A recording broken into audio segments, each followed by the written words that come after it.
Messieurs, dames, bonsoir. Bienvenue dans ce second journal de bord des Hauts-de-Seine pour le Front National. Voici vos candidats pour ces élections. Laurent Salle, candidat à Suresnes. Bonsoir. Rémi Carillon, candidat à Clichy-la-Garenne. Bonsoir. Et Julien Dufour, candidat à Boulogne-Billancourt. Bonsoir. Rémi Carillon, les Français vont voter en mars prochain pour les élections municipales dans toute la France. Quels sont les enjeux de ces élections ?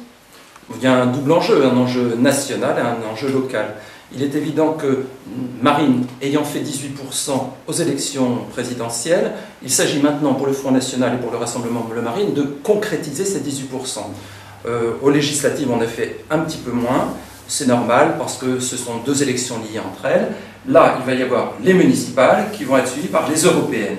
Il est clair que si le Front National et le Rassemblement Bleu Marine arrivent à faire un bon score aux municipales, ça se traduira également par un bon score au niveau des européennes.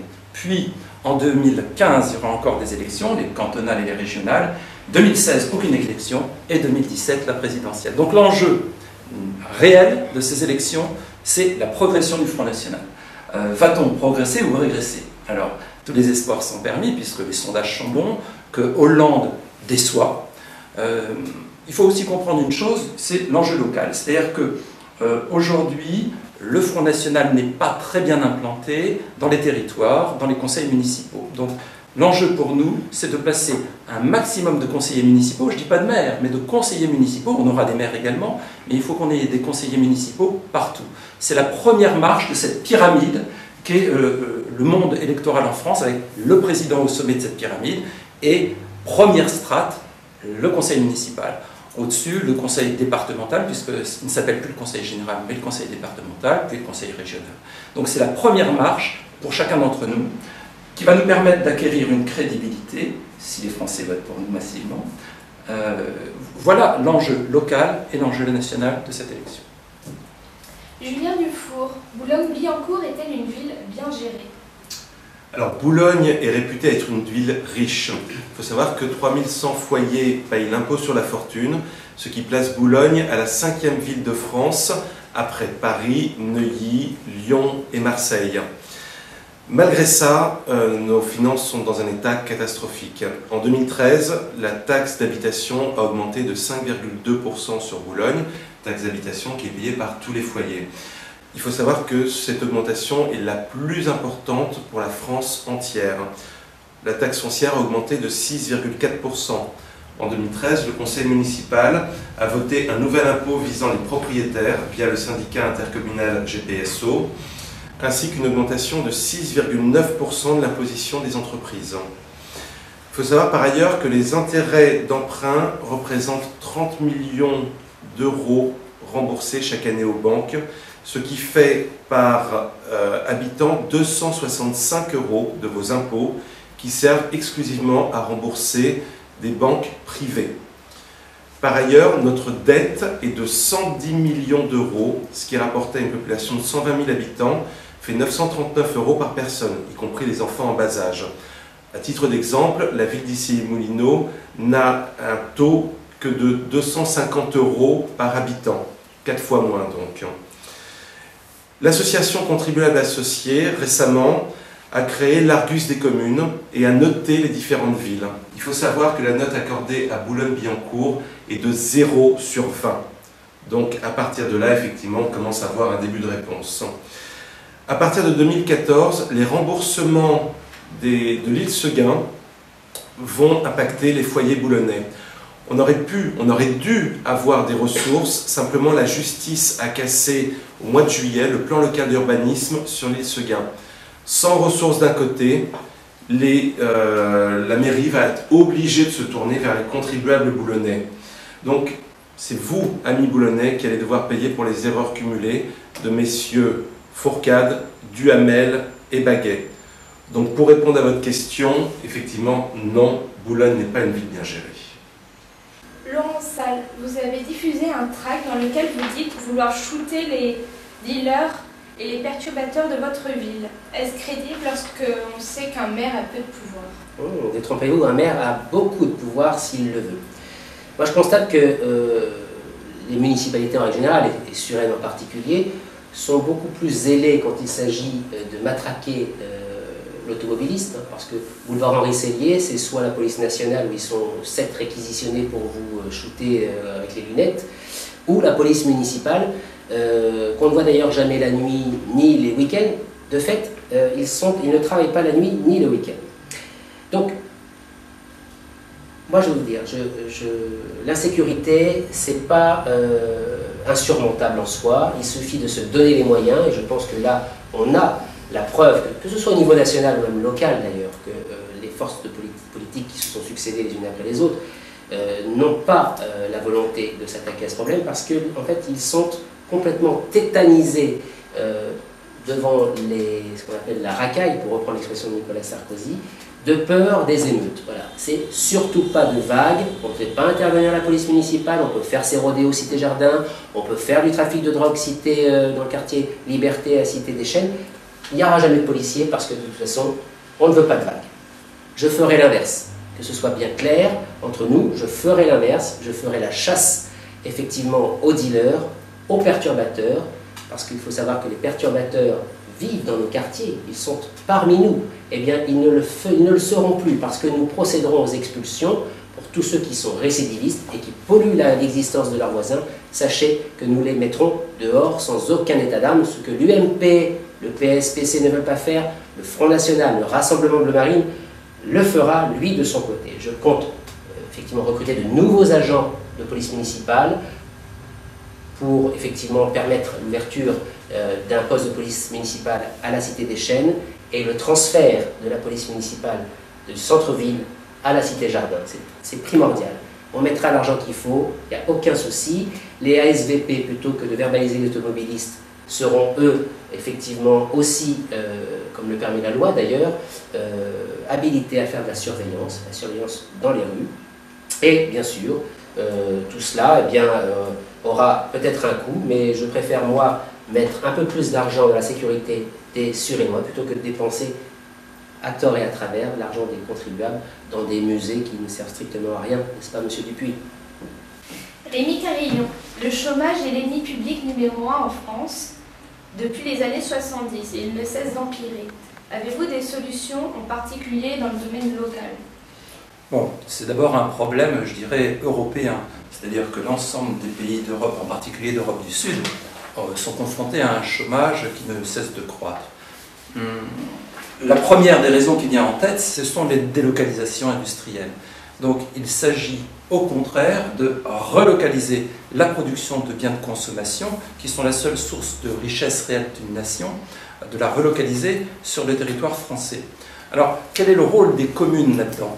Ça peut être, quand ils ont un terrain en friche, plutôt que de construire des immeubles d'habitation, d'aller voir les industriels et de leur proposer d'utiliser ce terrain pour relocaliser l'industrie. Alors, je ne parle pas d'industrie lourde, polluante et néfaste pour les habitants.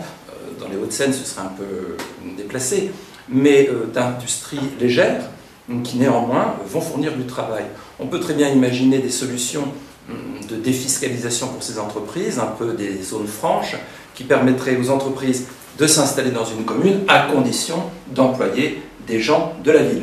Voilà. Donc le maire peut jouer un rôle de VRP au niveau des industriels pour leur proposer des relocalisations. Il faut à ce propos que les Français soient solidaires des autres Français, c'est-à-dire solidaires des chômeurs aujourd'hui, en se disant 5 millions de chômeurs, ça n'est pas supportable. Je pense qu'il faut prendre conscience qu'aujourd'hui on fait plutôt le bonheur des Chinois, un bonheur tout relatif, puisque vous savez qu'ils se suicident en masse, étant donné leurs conditions de travail. Donc être solidaire des Français qui n'ont pas de travail en acceptant de payer plus cher ces produits. Ce ne sera pas immensément plus cher, mais c'est clair que ce sera plus cher, parce que nos conditions sociales font que notre coût de travail est plus élevé. Mais cette solidarité me semble naturelle et indispensable. Donc voilà quelques éléments qui nous permettraient de faire reculer le chômage. Un autre élément, c'est l'adéquation entre les besoins des entreprises et la formation. Et là, je crois que tout Français doit se poser la question, et tout jeune Français, quand il est à l'école, il doit se dire, si je ne veux pas être chômeur plus tard, qu'est-ce que je dois faire? La première chose, c'est effectivement de travailler à l'école. Ça paraît un peu ridicule de dire ça, mais il faut absolument qu'à l'école, les enfants et les parents recommandent aux enfants de travailler, parce que c'est leur avenir qui est en jeu et l'avenir du pays. On ne s'en sortira pas si on continue à avoir une école qui régresse, puisqu'au niveau des classements internationaux, vous savez que nos écoles et nos universités sont en régression. Voilà quelques éléments sur le chômage. Julien Dufour, pouvez-vous nous parler de la situation politique à Boulogne-Billancourt? Alors Boulogne, jusque dans les années 70, était une ville de tradition ouvrière, populaire et donc de gauche. Maintenant, c'est clairement une ville de droite. Il faut savoir que Boulogne est l'une des seules 4 villes de plus de 100 000 habitants en France qui ait voté pour Nicolas Sarkozy au second tour en 2012, avec Nice, Aix-en-Provence et Toulon. Donc on est vraiment seul dans notre coin. Électoralement, forcément, la mariée étant très belle, les prétendants sont très nombreux. Depuis 20 ans, les Boulonnais ont l'habitude des guerres fratricides à droite. On a connu Gradiani contre Gors, on a connu Fourcade contre Baguet, on a connu récemment aux législatives Guéant contre Solaire, et aux prochaines élections municipales, Pierre-Christophe Baguet et Pierre-Mathieu Duhamel vont s'affronter pour avoir le leadership sur la droite. Il y a cette vieille tradition à Boulogne de un jour on travaille main dans la main et le lendemain on se fait des croche-pattes. Cette fois-ci, les Boulonnais ne seront pas obligés de la subir. À titre indicatif, il ne faut pas oublier que Thierry Solaire était le colistier numéro 1 et premier adjoint au maire de Pierre-Christophe Baguet. Cette fois-ci, il se présentera derrière Pierre-Mathieu Duhamel. C'est très intéressant d'ailleurs de revoir quelles étaient les propositions de cet attelage en 2008, parce qu'on s'apprête à voter soit pour l'un, soit pour l'autre en 2014.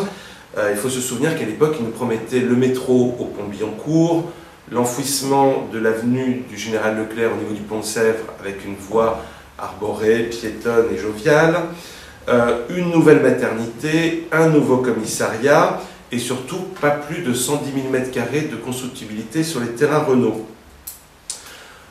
On est en 2013, bientôt 2014, il suffit de regarder autour de nous pour voir que absolument aucun de ces projets n'a été réalisé, soit parce que le maire n'avait pas compétence de réalisation, soit parce que le projet a été abandonné dans l'intervalle. Si je suis élu maire de Boulogne, mon rôle est de rendre la parole aux Boulonnais, d'agir dans l'intérêt des Boulonnais, en associant notamment la population par référendum. Et quand je parle de référendum, je parle de vrais référendums, avec des vraies questions et en attendant de vraies réponses. Et non pas comme ce qui a été fait l'hiver dernier, où sur les terrains Renault, les Boulonnais ont eu le choix entre Jean Nouvel et Jean Nouvel, et très étonnamment, c'est Jean Nouvel qui a emporté le pactole. Donc, comme je vous disais, mon but est de rendre leur voix aux Boulonnais. Ma philosophie, c'est un petit peu que mon programme, c'est vous. Dites-moi ce dont vous avez besoin, j'essaierai dans la mesure de mes possibilités de le faire. À ce titre, nous allons éditer un questionnaire en 4 pages et en quadrichromie, pour l'instant avec une version noir et blanc, un questionnaire donc à l'attention des Boulonnais qui va me permettre de savoir ce dont vous avez besoin. Il n'y a pas besoin forcément de chercher très loin, on sait que vous avez besoin d'infrastructures sportives. Boulogne a aujourd'hui les infrastructures dignes du vide de 15 000 habitants alors que nous sommes 120 000. Vous avez besoin de places en crèche et différents équipements que nous n'avons pas pour l'instant. Donc mon but, c'est vraiment de comprendre ce dont vous avez besoin et dans la mesure du possible, d'essayer de vous l'apporter. D'ici là, je vous donne rendez-vous dès le 21 octobre où j'aurai le plaisir de recevoir Marion Maréchal-Le Pen à la salle des Fougères. Laurent Salle, dans un tract diffusé à 15 000 exemplaires, vous faites état de votre hostilité à l'égard de la décentralisation. Expliquez-nous votre pensée. Je vais vous épargner le côté unité, indivisibilité de la République. C'est un autre débat, bien que... non, moi, mon hostilité, c'est par rapport à la multiplication du nombre de collectivités territoriales, et ce depuis 1982. Je vous rappelle que c'était une loi Rocard, socialiste, encore les mêmes, qui ont instauré la décentralisation, qui visait effectivement à donner de plus en plus de prérogatives aux collectivités locales de l'époque, et aujourd'hui encore maintenant avec la région, les départements, etc. Aujourd'hui, on est avec plusieurs strates. Elles se cumulent les unes aux autres, et effectivement, elles nous coûtent de plus en plus cher également, puisque toutes ces collectivités ont besoin d'avoir un budget. Elles sont donc budgétivores, elles sont donc nuisibles pour la fiscalité, et au moment où les Français payent des impôts, alors que peut-être la grande partie ne devait pas en payer, eh bien, ils se trouvent étranglés fiscalement, et ça n'est plus tolérable. Je pense qu'il faut, et c'est là où est mon combat, réduire les strates administratives, revenir à ce que l'on faisait avant, il n'y a pas si longtemps, ça marchait très très bien, on n'avait pas besoin d'avoir le comité d'agglomération qui nous coûte 298 millions d'euros avec 10 millions de passages salariés, les fonctionnaires territoriaux. On avait donc la commune, le département et l'État. Pour moi, c'était largement suffisant. On n'avait pas besoin de tout ça. Il y a un méli-mélo, tout ce qu'on fait, chacun fait la même chose de son côté. Enfin bon, c'est vraiment... on n'y comprend rien. Les Français ne savent pas pourquoi ils payent. Les Surénois ont marre de payer. Je sais, je les vois systématiquement dans nos rues, on en parle. Et je pense que c'est une préoccupation pour les prochaines municipales. Et je pense y répondre. Merci à Julien Dufour, à Rémi Carillon et à Laurent Salle. Et rendez-vous à la prochaine émission avec de nouveaux candidats.